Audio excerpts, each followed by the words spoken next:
And you see, we've been teaching ourselves, especially in Galway, there are two major things that concern God so much about our lives here on earth. Two major things. One is greater than the other, but the other is not too less also than the other. Number one thing is that we have come to this world. Everybody can hear me. Can you hear me? Yes, sir. Because there is no speaker. I can't hear myself. I can't. But they are hearing me very loudly over there. Very beautiful. Hallelujah. Of serious importance is this. That from the moment a person lands here on earth, God has an expectation that this person will be back to Him. It's a great loss when anybody that God sends to this earth, and every single person that comes to this world, you are from God. Somebody say amen. Amen. Outside of God, nobody can come to this world outside of God. No matter how you think you came, whether through accidental discharge or rape or whatever. I've seen so many men and women of substance who were conceived through rape. As a matter of fact, David was talking somewhere in Psalm 51 and he said, in sin did my mother conceive me.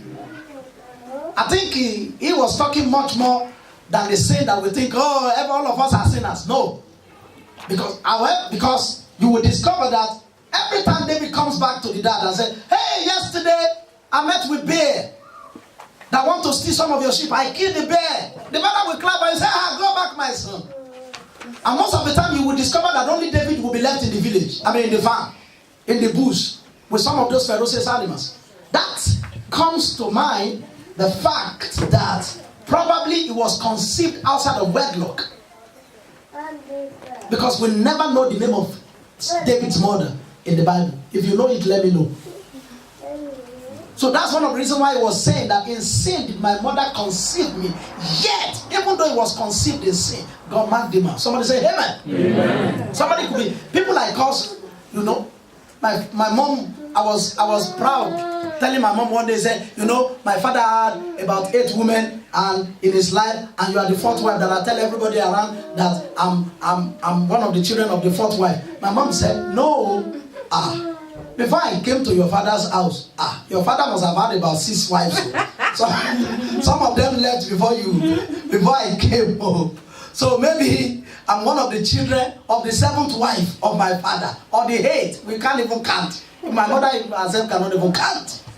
And yet God marked me out. Anybody who finds his way to this world, God marks you out. You came from God. And God expects you to be back to Him. So the most important thing in the heart of God is that one day you will come back to Him. It's a great loss if anybody has to end up here. And unfortunately, as I'm talking to you right now, standing on this altar, millions of people are dying, and so many of them, they are to hell. And that breaks the heart of God, including Christians. Jesus talks to us that not everybody who says to me, Lord, Lord, will enter the kingdom of my Father. So of serious importance is the fact that God wants you to be conscious of your eternal destiny. Because He wants you to come back to Him when you are done here on earth. That should be our first focus. Somebody say amen. Amen. That should be our first focus. And let me tell you this. No matter how anointed the church may be, and they say, nobody dies in this church, where one day, the one who is anointing everybody is going to die. The ones they anointed are going to die. One, because it is appointed on the man wants to die. And after which judgment comes. I've heard of so many people who were standing on the pulpit and fell down from the pulpit and died from the pulpit. Where else can be more sacred on earth than the pulpit? And after dying from the pulpit, everybody will still be judged. Somebody is driving to go and preach somewhere, they die. Somebody is in the airplane going to preach somewhere, the airplane crashes and they die. Whichever way, there's going to be one way you're going to die. Whichever way anyone dies, what is important is that God wants to make sure that your soul is securely in His hand.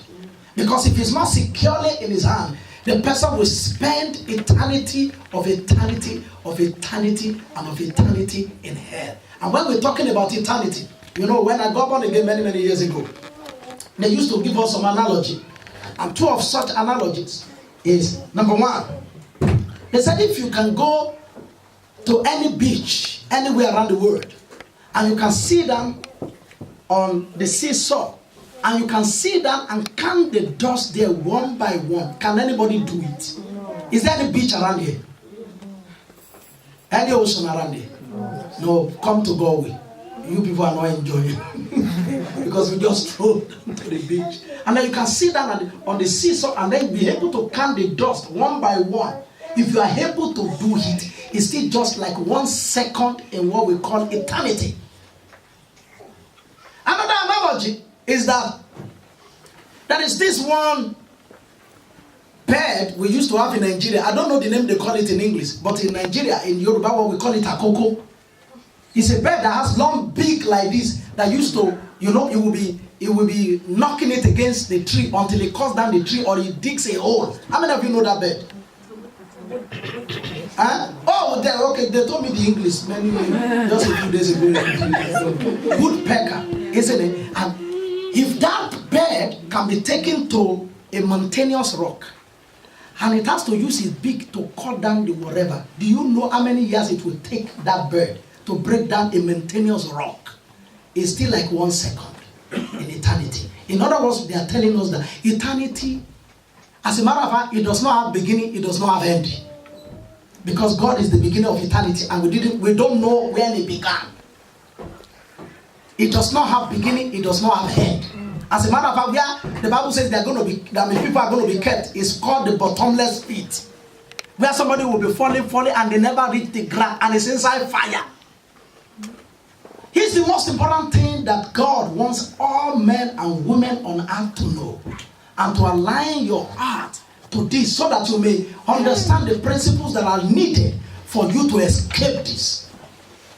It's so important. Somebody say amen. Amen. Somebody say amen. Amen. So when you read John 3:16, where the Bible says, "For God so loved the world that He gave us His only begotten Son, that whoever believes in Him should not perish but have everlasting life." That's the first thing God is talking about. And what breaks my heart a lot of the time is that so many of the people that I know, that I must have ministered to in the church, that must have been looking at me, that must have been saying, "God, you are good, God, you are great," so many of them are still going to land in hell.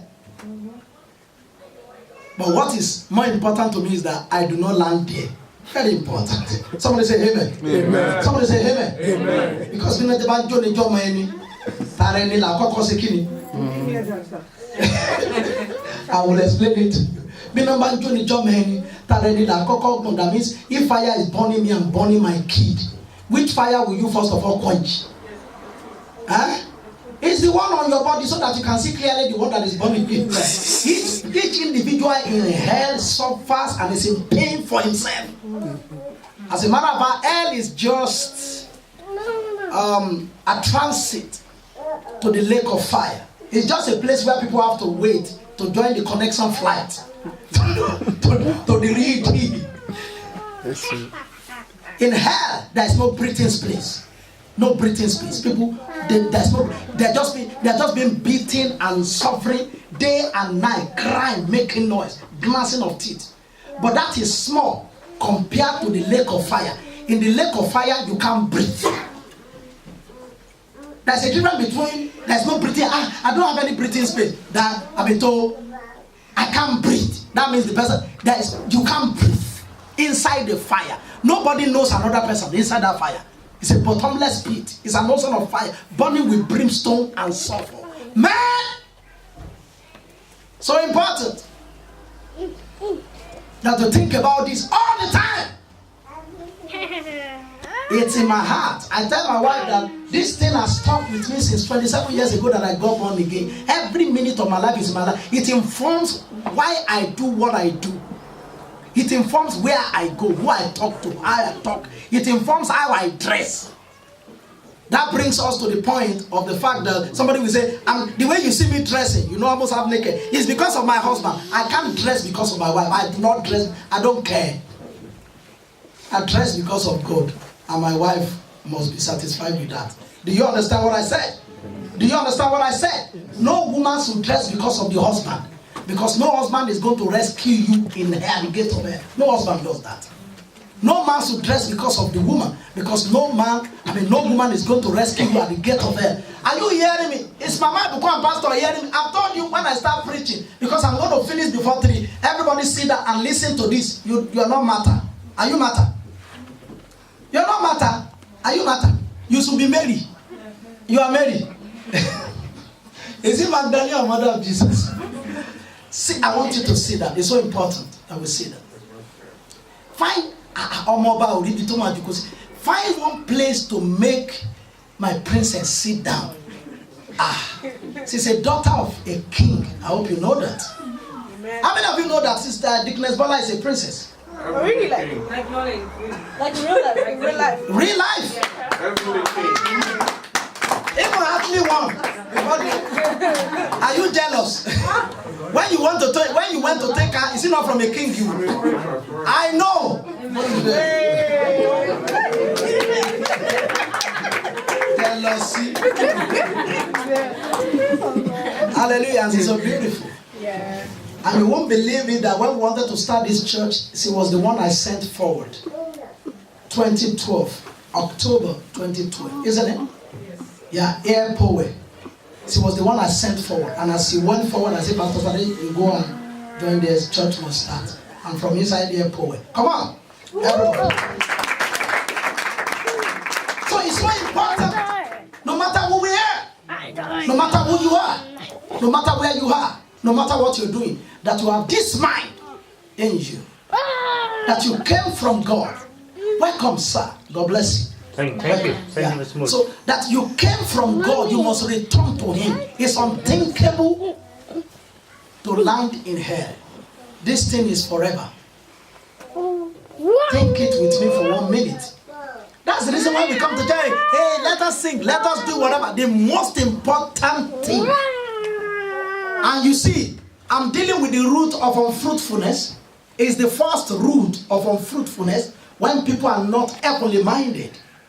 Seek ye first the kingdom of God and His righteousness, all other things will be added to you.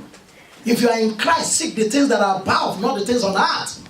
When you are seeking the things that are above, God takes you above. It's the first principle in the kingdom of God. The principle of eternity is also one of the greatest principles of fruitfulness. But it's so important to think of it as an entity on its own. You must do everything that is possible within the grace of God to make sure you do not land in hell. It's so important. You know the reason why it is you who has to do it.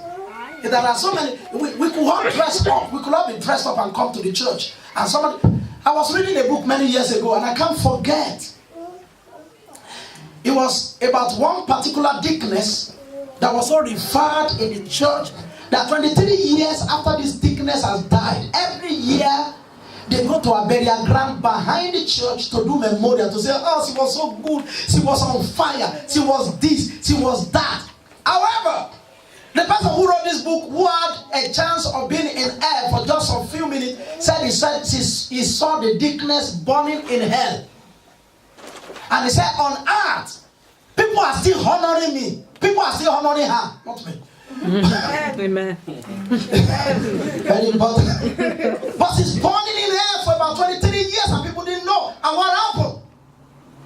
Some young chaps in the choir got her angry, and she didn't find a way of forgiving them before she died. And that was the only reason. Because on the day of judgment, you must be without wrinkle, without spot, without blemish. If you are without any wrinkle, any spot, any blemish, you are on the other side. It's your responsibility. It's my responsibility. Because somebody can help me with whatever is on the outside. Who can help me with what is on the inside? That's the reason why I like that popular clinching. To thyself be true. Make sure to thyself be true. You are not angry at anybody. Friendship is not by force. So you don't have to be angry. Some pastors in God, I don't relate with them, I don't do anything, but they are good human beings of God. I love them and I pray for them. I'm not angry at anybody, I'm no unforgiveness. Only that it's not, all of us cannot be friends to. Jesus didn't say go and be friends with everybody. I can't be friends with everybody. I can't. Just like I can't marry everybody. It's not everybody who can live in the same house together. Not everybody, no. You know the reason why? Some people like to fart all the time. Some people like to fart all the time. And I don't like girls that fart. Because I believe that women don't fart, do they? They are too beautiful to be like that. I'm just joking. I'm just joking. Do you understand what I'm saying now? So you see, so make sure that no matter what your husband did against you, even though you started together at when you were 12 and whatever, and now he's dating somebody else, forgive him first, leave him with God. Did you hear what I'm saying?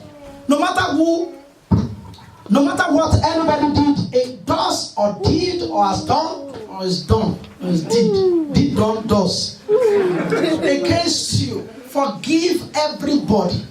And make sure your heart is clean towards God and your heart is clean towards man, so that if at any point in time it's your time to go, do you hear me? If at any point in time it's your time to go, you go clean. Let me look at somebody eyeball to eyeball and say, when it is your time to go. You're not looking at it. I'm looking at you. Yeah, don't want to go now.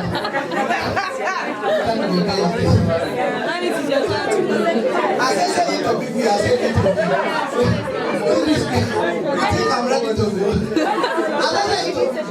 Make sure you're good.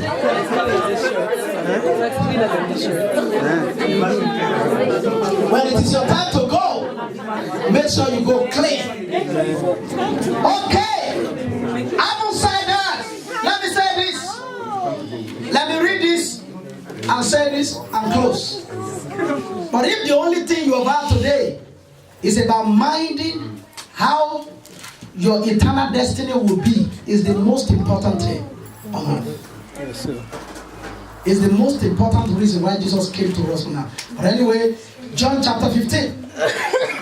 Because a lot of people, because of marriage, they will not make it. A lot of people, because of staying in another man's country, they will not make it. Some people have told all the lies that exist in this world and they never restituted. I remember one day I was talking in a church. That was about 2013 or 2014. And I didn't even know that somebody was seated there who has told all the lies of this world to the government. And I was saying, well, there must be a particular, let him say that you were overwhelmed as at the time you came. And then you made some lies. Because some people made lies like their wife has died. They even printed obituary poster. Lies that like they killed their fathers. Some reasonable lies that this thing, even God is shaking his head. And after they finish telling lies, they still continue to speak in tongues. They speak in tongues and they tell lies in English. And I was just talking and I said, you know, there must be a particular time for restitution and all of those whatever. And I discovered somebody disappeared from the church and was no longer coming to the church. And he's supposed to be an assistant pastor. And it's from people I was now hearing that he said, he's always trying to find out myself. I didn't even know he told lies. I didn't even know I was talking to him. Are you hearing what I'm saying now?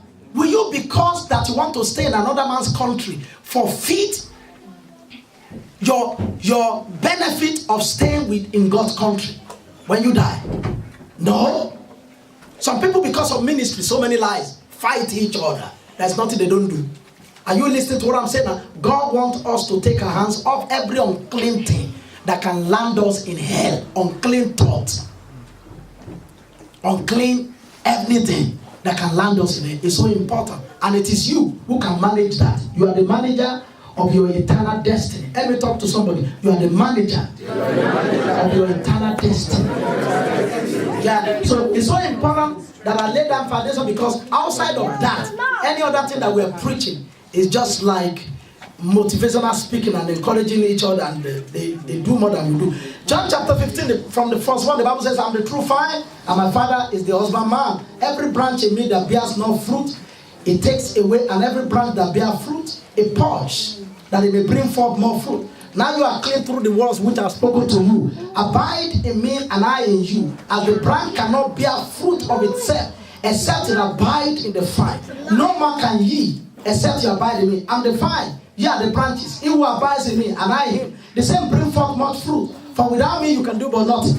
If a man abide not in me, he is cast forth as a branch and is withered. And men gather them and cast them into the fire, and they are burned. If they abide in me and my words abide in you, you will ask what you will, and it will be done unto you. Here is my Father glorified, that you will bear much fruit, so shall you be my disciple. Somebody say amen. Amen. It's God's plan. As a matter of fact, you should check yourself.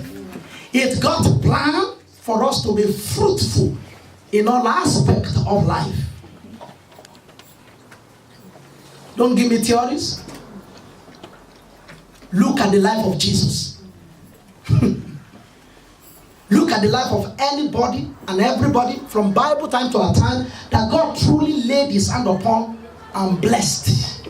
And don't forget that verse 28 of the book of Genesis chapter 1, God blessed them, and the first word that came out of his mouth is be fruitful. He meant it. God wants us to be fruitful. That is why when Jesus was talking about 6 kinds of heart, how many of you know that in the book of Mark chapter number 10, Jesus was not talking about 4 kinds of heart. He was talking about 6 kinds of heart. How many of you know that? That's enough, Mommy. That's enough. You don't know? How many of you do not know? How many of you know that Jesus was, because Jesus talked about the wayside heart. The birds of the air, they come and they pick away the word, and the person could not be fruitful. All Jesus was talking about was fruitfulness. Do you know that? In that parable, he was just talking about fruitfulness. That is the soil of the word.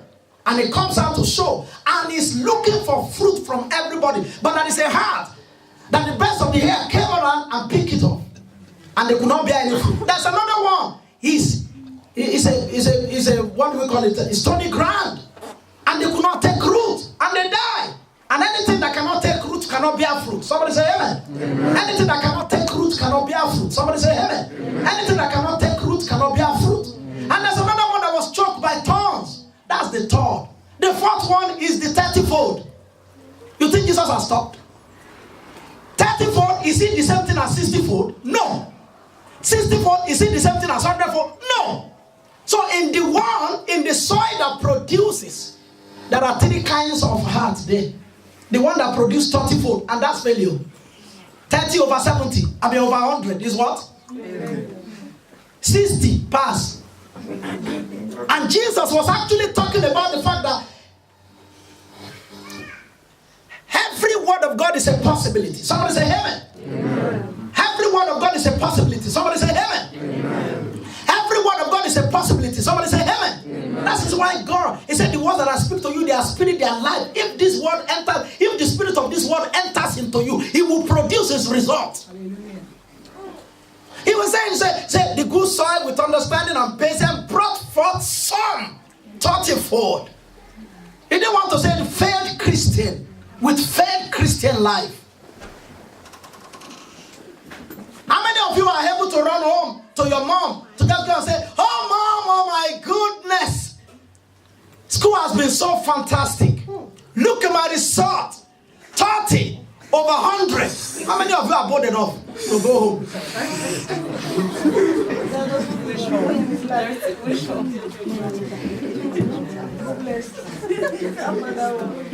When you see people come on the Facebook to come and announce their result, if it's not $1, if it's not a dummy, if it's not a person whose brain is warped, because some people, they have smoked to a point where they don't know, they are seeing themselves in 3D person, they don't even know what is happening in this world anymore.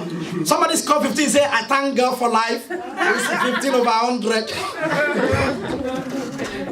When you see people share about their exam result or coming out of the college, it's because they have taken some fantastic result.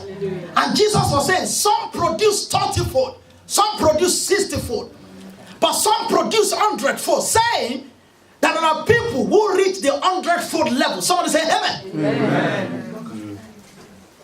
And you see, the issue of eternity is so serious, so important. I don't take my eyes off it. No matter what I teach, I teach healing. I go back to eternity. Because if you are really heavily focused, God will heal your body. Because a lot of sicknesses are caused by sins. An unreasonable lifestyle. Some people don't know how to live healthy lifestyle. It's also sin, negligence of body, the temple of the Holy Ghost. Some people can order for pizza in the middle of the night, 3 a.m. Say, is pizza there? They can't eat any good food. No. Something sweetening. If there's no sweetener in it, even if it is chemical, let it just be sweet. Some people, even if it is sweet and it does not have color, it's a problem. It must have color. If you give them anything, say Sprite is good, they say, But by the time they see yellow, red, they say,